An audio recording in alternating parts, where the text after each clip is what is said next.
Okay. Okay. Oh, uno, dos, tres, cuatro.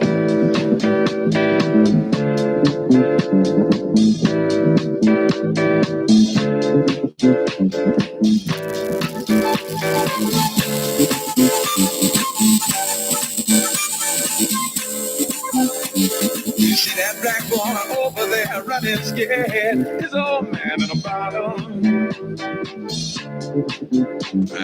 He done quit his 9 to 5. He drink full time and now he's living in a bottle. See that black boy over there running scared. His old man got a problem, and it's a bad one. He ain't done pawned off damn near everything. His old woman waiting for bottom. And don't you think it's a crime when time after time after time people in the bottom? There's people living in the bottom. Listen to me. See that sister, her show was fine. She's fine drinking wine. Okay, welcome to The Reality Check with Charles Butler. We're here on Red State Talk Radio. I can hear Frank Venucio out there breathing in the headset. So I know he's with us. Hey, Frank, how you doing? Charles, it's great to be with you. Frank is the executive director of the New York Analysis, Policy, and Government. And so he's always breaking down what's going on in policy and government, not only in New York, but across the country. You know, Frank, something that's disturbing to me is this Bill Taylor character, the guy who was ambassador to the Ukraine at one time. It doesn't seem to be a good person to me. It doesn't seem to be a quality act, but everyone's talking about what great character he has. And, you know, when I hear things like that, I'm always suspect because he doesn't come across. This is the guy that was told that the president did not offer any quid pro quo. Where did you get that from? Quit texting this garbage. Here's a guy who's definitely a deep stater, and everyone's hanging on his every word. William Taylor. Well, of course, the way the left operates is that if you say what you want them to say, then you are the greatest person in the world.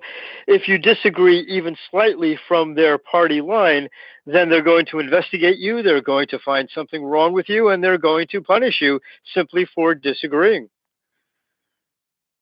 But, remember, this was a guy that Volcker said the president strictly said this is not quid pro quo. Remember, he wrote, well, it's crazy that we're withholding military aid. He made this stuff up. He made it up. And then he took these copious notes, but he made it up. And he tried to sell something that Volcker just wasn't buying. And Volcker said, stop texting me this crap, because he was trying to create a paper trail. Okay. The president is, this is, I just don't understand, Frank, if you remember, last week when we spoke, I had told you that the Friday before I had done a show kind of breaking down why it was okay and why we needed to be out of Syria and why we needed to, let the Kurds do what they do. Right. And because they've been fighting these battles for centuries, and, we shouldn't be there fighting for the Kurds. Of course they want our support. Of course they want our military aid. Of course they want our weapons. This takes them to a different level. But these people have been warring against each other for centuries. Why are we in the middle of this? Trump is absolutely correct in pulling out. I said that two Fridays ago. The following week, last week, the White House started sharing with the rest of America and the world why he justified pulling out, because these people war with each other all the time. Well, if you take a look at President Trump's central strategy, and it's important for a leader to actually have a central strategy, the president is deeply concerned about the threat that countries like China, Russia, Iran, and North Korea pose to the United States. He is refocusing the military and our resources to deal with that imminent threat to the United States. As part of that, and as part of his quest also to bring the budget under some control, he is focusing our military assets to that purpose. He is trying to get us out of wars which he feels don't directly affect the national security of the United States at the current time. And you go back in history, and other presidents have successfully done this sort of thing. If you look, for example, in the 1980s, President Reagan went out of his way, for the most part, to avoid any entanglements in the Middle East in order to refocus the American military to the main task of standing up to the Soviet Union. And eventually, of course, we do know that the Soviet Union collapsed. He even cut deals to some extent with China. China at that time was distrustful of the Soviet Union, and it was a real asset to us in having some dealings with the Chinese in bringing down the USSR. And that seems to be the basic strategy of what President Trump is doing. Well, yeah, and but he's been castigated. The president tweeted this out the other day, which I thought was pretty interesting. He says, someday, if a Democrat becomes president and the Republicans win the House, even by a tiny margin, they can impeach the president without due process or fairness or any legal rights. All Republicans must remember what they are witnessing here, a lynching, but we will win. He's taking a lot of heat over this lynching comment. And, I just don't think it's that big a deal. Maybe something's wrong with me. But, well, the reality of it is the impeachment process was always conceived to be something that affected, that was there for very substantial reasons, for something that was a fraud on the American people, for some serious crime. What the Democrat impeachment process is using as its central basis, realistically, is that they disagree with the president's policies. Okay. You can push that even further. They've been attempting to impeach this president since before he got elected. As I've mentioned before in the program, I was in Washington covering the inauguration, and even before President Trump was inaugurated, there were people marching around with signs that were saying, "Impeach Donald Trump." This is about a repudiation of the democratic process that took place in a free and fair election in 2016. It is about policy differences, not about crimes or misdemeanors, as the impeachment process is supposed to be about. Yeah, and Trump is absolutely right. They can hold us up. They can hold him up. They can hold up a president's agenda. But in the end, we will win. Hillary Clinton, I just can't believe. I can't believe we're still talking about Hillary. I mean, she's trying to stay relevant, and the question is why. But Well, it is Halloween, and we're always talking about vampires that get resurrected from the dead. And Hillary Clinton apparently is the vampire of American politics. No matter how many times she's politically killed, she rises back from the dead and becomes a factor in American politics yet again. Yeah, well, this is what she had to say on Tulsi Gabbard that I thought was just totally whack, and would to show that the woman just has no credibility whatsoever. She has no chutzpah. They're also going to do third party again. And I'm not making any predictions, but I think they've got their eye on somebody who's currently in the Democratic primary and are grooming her to be the third party candidate. She's a favorite of the Russians. They have a bunch of sites and bots and other ways of supporting her so far. The Hawaii Congresswoman. Wow. Can you believe that? Did she call this woman? One of the things that's most startling about the comment, of course, is the lack of foresight, I guess, lack of perception on the part of Hillary Clinton, that by making this claim about Tulsi Gabbard, she's illuminating the fact that her original charge of Russian collusion against the Trump campaign is obviously nonsense. This is her modus operandi. She's now used it against another Democrat, which the press, as you notice, immediately dismisses out of hand, as well they should. The charge is baseless. But when the same baseless charge was launched against President Trump, we were stuck as a nation with dealing with it for over 2 years. And there's still people in the media who are still trying to push the Russian collusion narrative. Hillary Clinton, again, it's remarkable that she didn't see by leveling the charge against Gabbard that she was also leveling the reality that the charge against Donald Trump was utterly false. Yeah, but she doesn't see it that way because she thinks that people actually believe what she says about Tulsi Gabbard. And Tulsi came right back at her. I have to play this for you. Tulsi, and for the audience, listen. Hillary Clinton and her proxies, the warmongering foreign policy establishment, who are conducting this coordinated smear campaign. How concerned are you about Russian meddling in 2020? Once again, this is not about Russia. Let's stay focused on the issue at hand here, that Hillary Clinton is labeling me as a foreign agent and a traitor. Wow. I mean, this stuff is serious, man. I mean, she called her a traitor, a foreign agent. She said the same thing about the president of you. Could you imagine being an 8th grader, sitting in 8th grade and hearing these things about the president, hearing these things about presidential candidates, hearing from the leading presidential candidates that socialism is a good thing. Socialism works. We need to bring socialism to America. Can you believe this?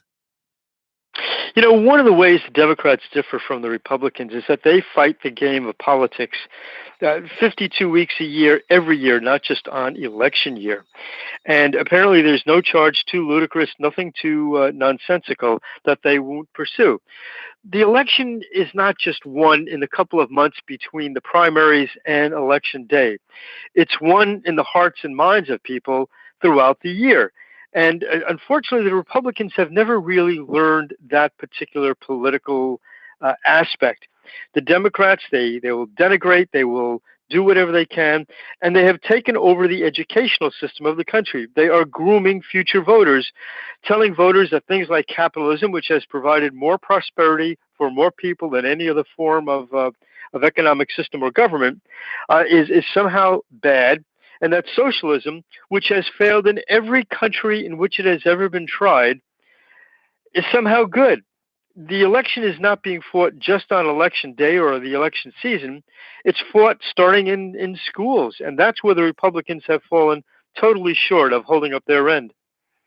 You said it's being fought in schools, Frank. You know, here in Chicago, for instance, I don't think there could be a clearer example. Here in Chicago, the teachers are fighting for higher pay, fewer days, smaller class sizes. They've managed to arrange to feed children, 300,000 children for breakfast, lunch, and dinner. Now they're proposing, along with their strike and their settlement negotiation, affordable housing. How does affordable housing, how's that part of a school system, a city school system, education system? Can you tell me that? I mean, you've been in policy for years. Have you ever heard something so bizarre?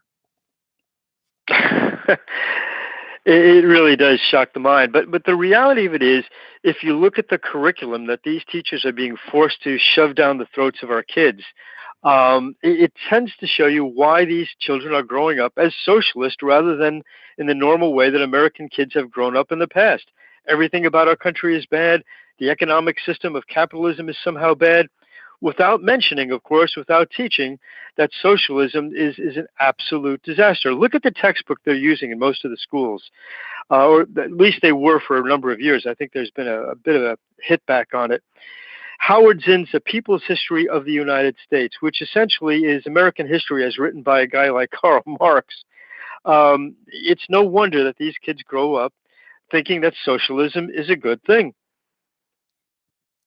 These teachers, now you have to understand, these teachers came out and they're pressing for affordable housing for students, man. I mean, education as propaganda.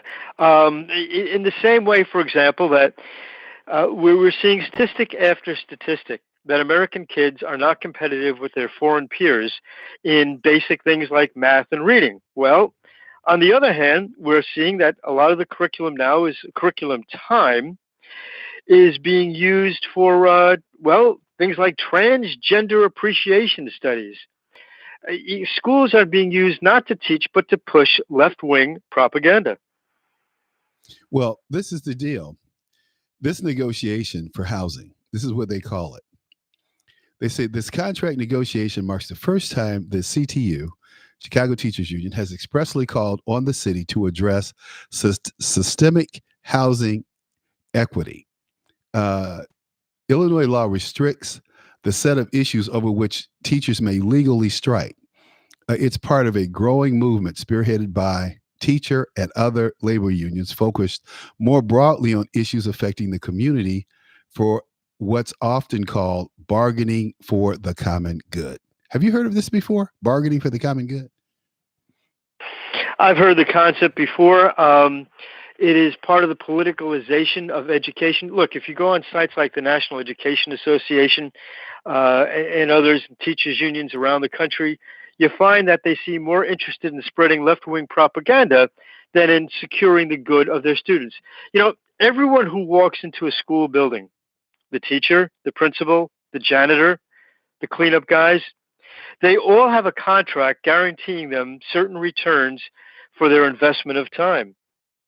You notice, though, that one party is kind of left out in all that, the students. In our backwards education system, the students are almost an afterthought, a little more than an inconvenience toward the whole system. They're the last people thought of in what should be an educational system that's centered around the good of our kids. Amazing. So here we are talking about sanctuary cities. We're talking about protections for illegal immigrants. We're talking about closing schools in Black communities and opening them up in white illegal immigrant communities. We're talking about homelessness instead of teaching. When I asked past presidents of Chicago Teachers Union what the issue, why are they the highest paid teachers in the country and lowest paid test scores, they all said the same thing.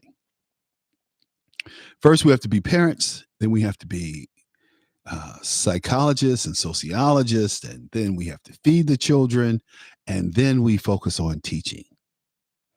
Instead of the other way around, the children should be fed when they get to school.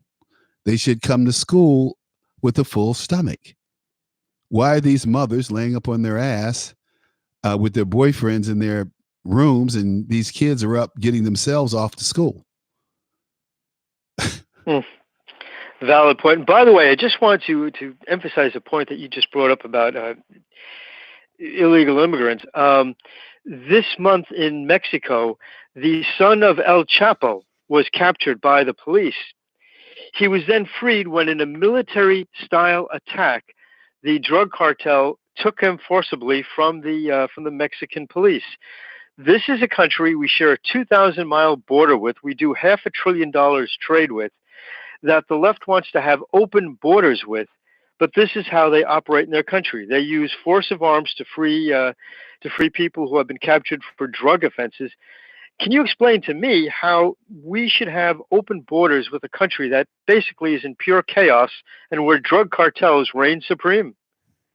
Not only that, Mexico, and people don't want to hear this, but Mexico's a third world country. You have people down, you still have leprosy, you have tuberculosis, you have measles, you have all these third world diseases, and these people bring those things right here, and those things have reappeared in American society. Measles, smallpox, dengue fever. These are things that are brought out of Mexico, out of Latin America, out of South America into our country. And then you have liberals who go, well, we can deal with it, but we shouldn't have to deal with it. It's like dealing with this homosexual agenda. Yeah, we can, people, when our children are abused, when our children are accosted, when our children are preyed upon by the LGBT community. We go, well, it's just sex. Why are you getting upset? It's just sex. Well, you know what? There are a lot of young men and women running around out here who've experienced or had experiences with this LGBT crowd who feel guilty, who feel unclean, who have psychological issues. And we need to deal with that too. You know, Frank, what would really be interesting is to see how many of these mass shooters have had these types of experiences because they all have a lot of things in common. You know, access to good guns, psychotropic drugs, you know, no girls in their lives, no women in their lives, or sex in their lives. You know, it's an interesting proposition. But man, I tell you, you know, I don't know what's going on or what's going to happen with this. You know, we started out talking about Bill Taylor. I tell you, the guy really scares me because I think he's a liar. He's another John Dean. John Dean was a liar. He got a lot of people in trouble, created a lot of chaos because he was the lone wolf in telling on the Nixon administration, and he just lied. He made up things, and the prosecutors made up things, and the next thing you know, Alderman Ehrlichman, Colby, all these guys went to jail, and they went to jail on the word of one person, John Dean. You are pretty much free, if you are a politician, if you're a turncoat, to say whatever you want, knowing that an adoring, biased media will not present the truth, will present one side of the story. That's why you've seen over the past, during the length of the Trump administration, kind of one ridiculous story after the other thrown out there. The press will support it, and then the story tends to vanish because, well, there was never any truth to it whatsoever. But once you have that powerful ally, a media that will back up whatever you say, will not prevent the other side of the story, will have no attempt to bring facts into the case, well, you're free to say and do pretty much whatever you want. Mm-hmm. Well, Frank, you know, in kind of summarizing things here, you know, I don't have a lot of faith in Bill Taylor. I think the guy, something's wrong with this guy. And I think he's a liar and a perpetrator.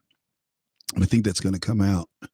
Also, when we talk about Hillary's emails, it just amazes me that people keep talking about intent, that they didn't intend to make these infractions. The law does not say anything about intent. It says it's specifically intent is not the issue. If you do it, it's a crime.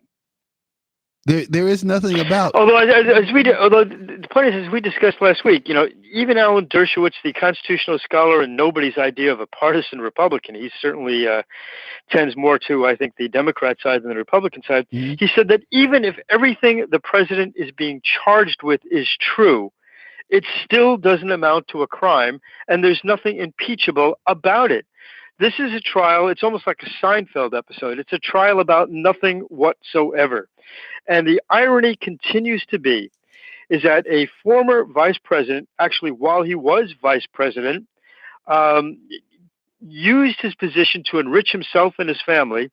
He suffered no investigation, no recriminations, no punishment whatsoever. Meanwhile, the guy that exposed his unfortunate activities is being subjected to impeachment. It's like, Charles, if I was knocking over a 7-Eleven and you told the police about what I was doing, that you got arrested instead of me.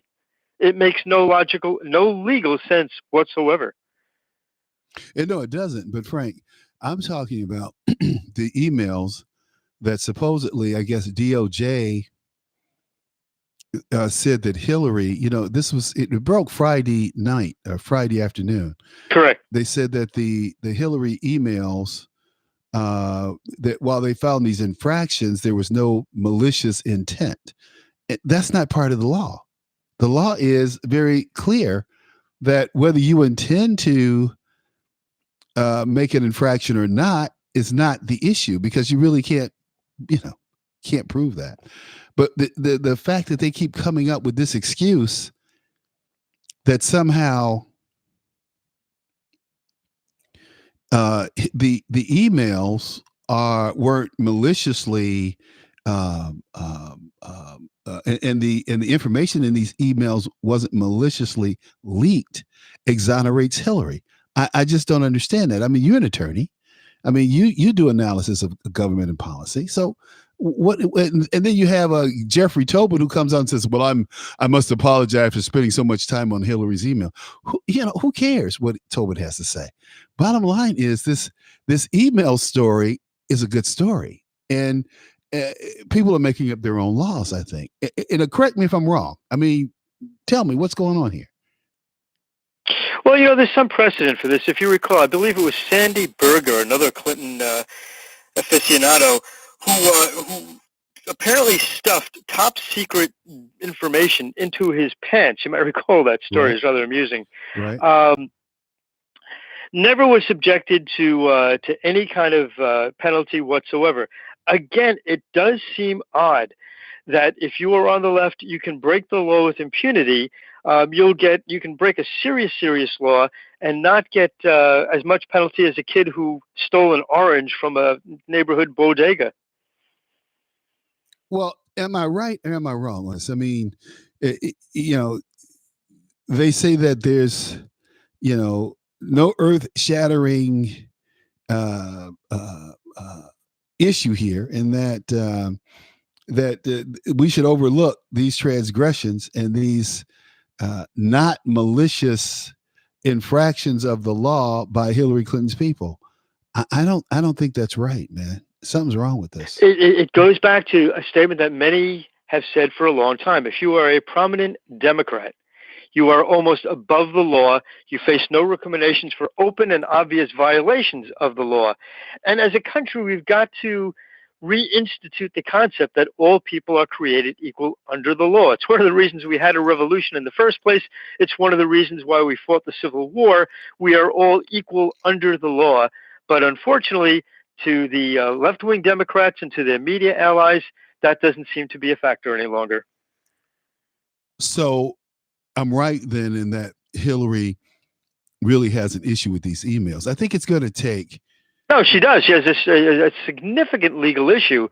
Unfortunately, there doesn't seem to be the will in Washington or the political power in Washington to bring her to justice. Now, I've been hearing that Bill Barr's investigation is indicating potentially that the Obama White House itself was involved in a lot of the shenanigans involving the Russian collusion charge. It'll be very, very interesting to see how far that investigation goes and whether, in fact, any of the principles behind it are eventually brought to some measure of justice.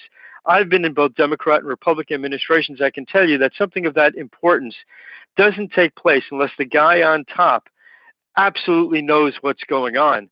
So it'd be kind of fascinating to see where the Barr investigation goes and what the repercussions are of it. Well, I just hate to think that I'm falling into this brainwashed piece of there's no there when it comes to these 35,000 emails that Hillary's gotten away with in her email server. I mean, the email server alone should be enough to have sunk this chick, but it doesn't appear that people really want to take it that serious. So I don't know, Frank.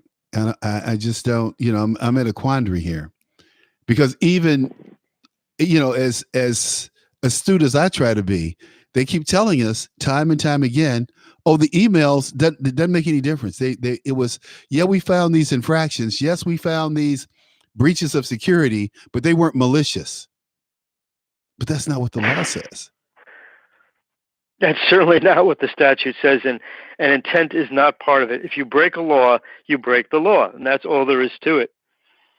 Well, Frank, here we are at the end of our segment. If you write anything on your computer, you need to get Grammarly. Hold on, I'm sorry. At the end of our segment, I just wanted to thank you again for being with me. And I tell you, man, it's really hard to stay focused out here. It's hard to stay focused when you have all of this chatter out here that's telling you you're wrong. You're wrong. You're wrong. And, don't believe your lying brain. Don't believe what you read. No, that's what I get. I mean, am I right? I mean, how do you feel about this? No, you're absolutely right. There is no logic behind the way this is being treated. But again, it's so much more important than just a single politician or a single incident. If we are going to adhere to the American concept of equality under the law, then powerful, rich Democrats, powerful, rich, influential people have no immunity from violating the law, which they have been doing and which they have been granted by the press. So we're going to see where this goes. And Charles, I look forward to our next conversation. Well, thanks, Frank, and thanks for being with me, man. You keep me grounded. You keep me sane.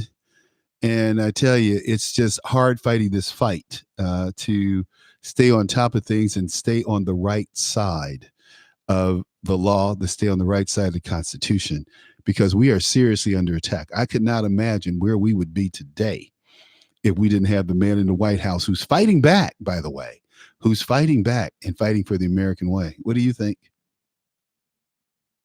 Well said. And I kind of dread the competition that we're going to have in the 2020 election, simply because an election should be about an honest exchange of ideas. And we're not seeing that at all from the media, except for great shows like The Reality Check with Charles Butler.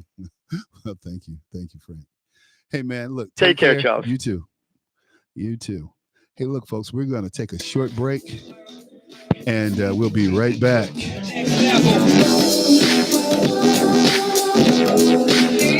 Hey, this is Leonora Cravota from Red State Talk Radio for MyPillow. I used to have trouble sleeping. MyPillow changed all that. I now fall asleep within moments of my head touching my pillow. That's how comfortable MyPillow is with its patented interlocking fill. MyPillow stays cool and does not go flat. Plus, it's machine washable and dryable. MyPillow has a 10-year warranty and a 60-day comfort guarantee. MyPillow is also the official pillow of the National Sleep Foundation, and it's made right here in the USA. MyPillow is now offering Red State Talk Radio listeners a 4-pack special with 2 premium standard or queen pillows and 2 go anywhere pillows. That's 4 pillows for the price of 1. To take advantage of this special offer, call 1-800-961-9194 and ask for promo code RedState. That's 1-800-961-9194, promo code RedState. Put sleepless nights behind you with MyPillow, the most comfortable pillow you will ever own. For the best night's sleep in the whole wide world, visit MyPillow.com. Kim Moline, co-owner of the Wingstop restaurants in Lansing and South Holland. Hey, Tom, I've got to be honest. Although I was unhappy with our old payroll company, I was pretty apprehensive about transitioning into a new one. When it comes to payroll, delays and lost data are really unacceptable. But I'm happy to say your staff really made it easy for us, and the transition couldn't have been smoother. And now, as we consider taking advantage of some of the other services you offer, well, let's just say that next time we won't be so chicken. Thanks, Kim. Just call me at 630-242-1507. That's 630-242-1507. Or check the web at precisionpayroll.com. That's precisionpayroll.com. Okay, we're back. And, I would be highly remiss if I didn't cover a story that was in the New York Times today about HBCUs sinking or swimming. But before we do that, I want to play a little clip from President Trump, and he talks about recalling Adam Schiff and why Adam Schiff should be charged with treason. Let's play this clip real quick. The whistleblower was very inaccurate. The whistleblower started this whole thing by writing a report on the conversation I had with the president of Ukraine. And the conversation was perfect. It couldn't have been nicer. I saw Rick Scott. I saw many of the senators talking about it, many of the congressmen talking about it. Not a thing wrong. Unless you heard the Adam Schiff version where he made up my conversation. He actually made it up. It should be criminal. It should be treasonous. He made it up, every word of it, made up, and read to Congress as though I said it. And I'll tell you what, he should be forced to resign from Congress. Adam Schiff, he's a lowlife. He should be forced to resign. He took a perfect conversation realized he couldn't read it to Congress because it was perfect. It was a very nice conversation. I knew many people who were on the phone. Not only were many people on the phone, we had stenographers on the phone taking it down word for word. He took that conversation, which was perfect. He said, I can't read this. So he made up a conversation and he reported it and said it to Congress and to the American people. And it was horrible what he said. And that was supposed to be coming from me, but it was all fabricated. He should resign from office in disgrace. And frankly, they should look at him for treason because he is making up the words of the President of the United States. Not only words, but the meaning. And it's a disgrace. It should not be allowed to happen. I think the president's absolutely right. Schiff should be held up for treason, should be made to resign at least. But that's not going to happen because he's what? He's Adam Schiff. Now, for those of you who didn't hear this so-called parody, he didn't call it a parody until he was called out on it. He tried to play it off as if the president really said these things. Listen. I want the American people to know what that phone call was about. I want them to hear it. So yeah, it's fair. It's sad, but it's using the president's own words. So if those weren't the president's words. It was an interpretation of the president's words. They're saying he made this up. He did not make it up. Schiff, the House Intelligence Chair, is... Here we go. Listen. President Zelensky, eager to establish himself at home as a friend of the president of the most powerful nation on earth, had at least two objectives: get a meeting with the president and get more military help. Zelensky begins by ingratiating himself, and he tries to enlist the support of the president. He expresses his interest in meeting with the president and says his country wants to acquire more weapons from us to defend itself. And what is the president's response? Well, it reads like a classic organized crime shakedown. Shorn of its rambling character and in not so many words, this is the essence of what the president communicates. We've been very good to your country, very good. No other country has done as much as we have. But you know what? I don't see much reciprocity here. I hear what you want. I have a favor I want from you, though. And I'm going to say this only 7 times. Listen good. Understand lots of it. On this and on that, I'm going to put you in touch with people, not just any people. I'm going to put you in touch with Attorney General of the United States, my Attorney General, Bill Barr.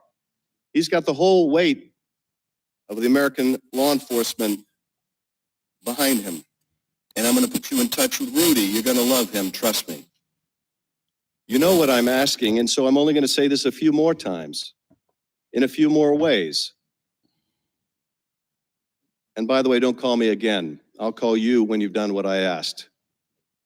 This is, in character, what the president was trying to communicate with the president of Ukraine. It would be funny if it wasn't such a graphic betrayal. Well, actually, everything that Adam Schiff said, everything's not is a lie. It's not true. It's a lie. And the president should be upset. The thing that I like about Trump, though, is that he comes out fighting. He's not cowering. Doesn't put his head down. He doesn't back off. He called for Adam Schiff to resign. Nixon should have called for people to resign. Here you had Deep Throat who didn't get a promotion, so he decided to take down the president. Hello. All this comes out like, let's see, Nixon got taken out in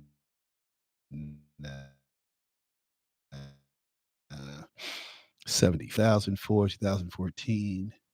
40 years later, man, boom, took him out. We need to pay attention to these things, but we don't connect the dots. We just let it kind of let it ride. Can't do that. We have to connect the dots and we have to stay on top of things. This Bill Taylor character who is he's a little weird. He's a little weird.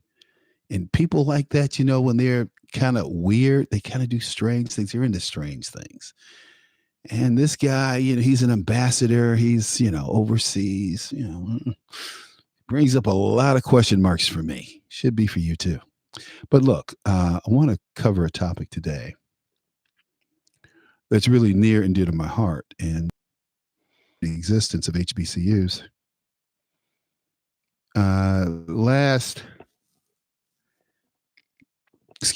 In today's paper, yesterday's New York Times. This story is dated October 21st, so I don't know if I just saw it in today's paper, so I don't know if it's today's paper, yesterday's paper. I don't really know. Anyway, it says Donald Trump mired in a race-infused culture war of his own making, receiving repeated applause from a crowd of brown faces. He was heaping praise on hundreds gathered there for his remarks. Nice 120 colleges and universities across the country that were founded primarily to educate Black people, Black Americans, because we couldn't attend white schools. So we're going to get some help from the president. There's no question about it. And, the schools were seriously underfunded by Barack Obama, just like he did the United States. When we look at HBCUs, for those of you who don't know, it turned out people like Martin Luther King, Alice Walker, Chadwick Boseman, the Black Panther, Andrew Young. So when you look at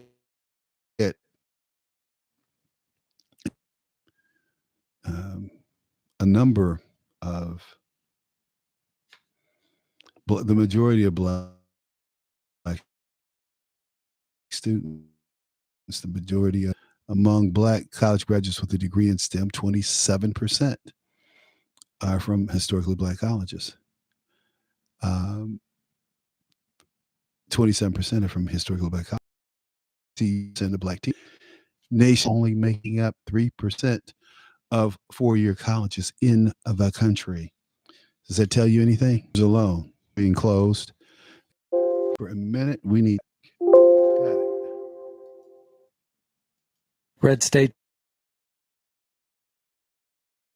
Talk Radio is now saying, Alexa, play Red State Talk Radio. Red State Talk Radio on TuneIn. Concern to every single American. Now, we've been hearing all these stories about sanctuary cities that You can now find us on the Amazon Echo and Echo Dot, on TuneIn, on iHeartRadio, and we also have the phone apps in the apps for your particular phone. And just in case we activated your Echo Dot. Okay. Yep, we're back. So these schools turn out a lot of our top Black graduates in education. They talk about the first schools opening in 1837, Cheyney University, which is in Pennsylvania. Hampton, great schools.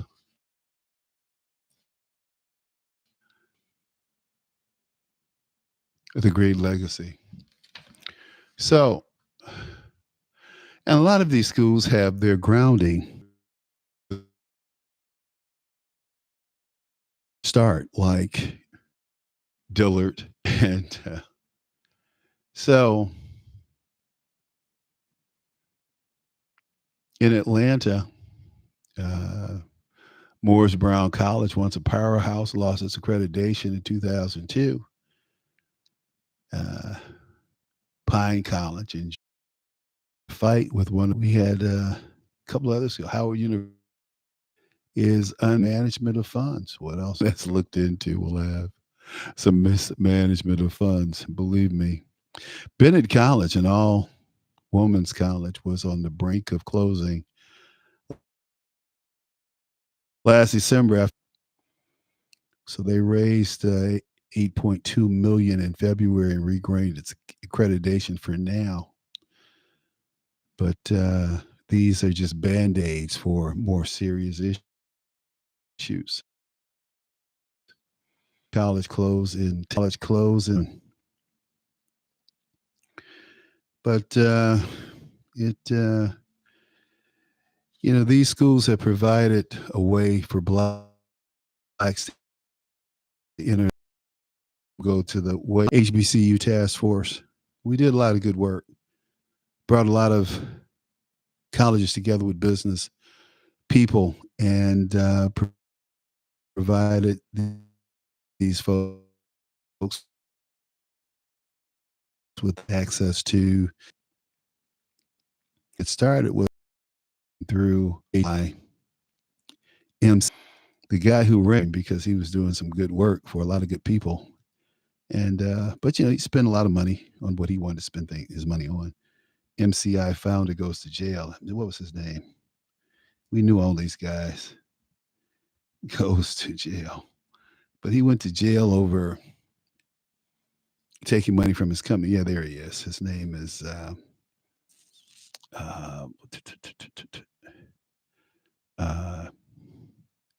Ebers, Bernard Ebers. Great guy. 25 years.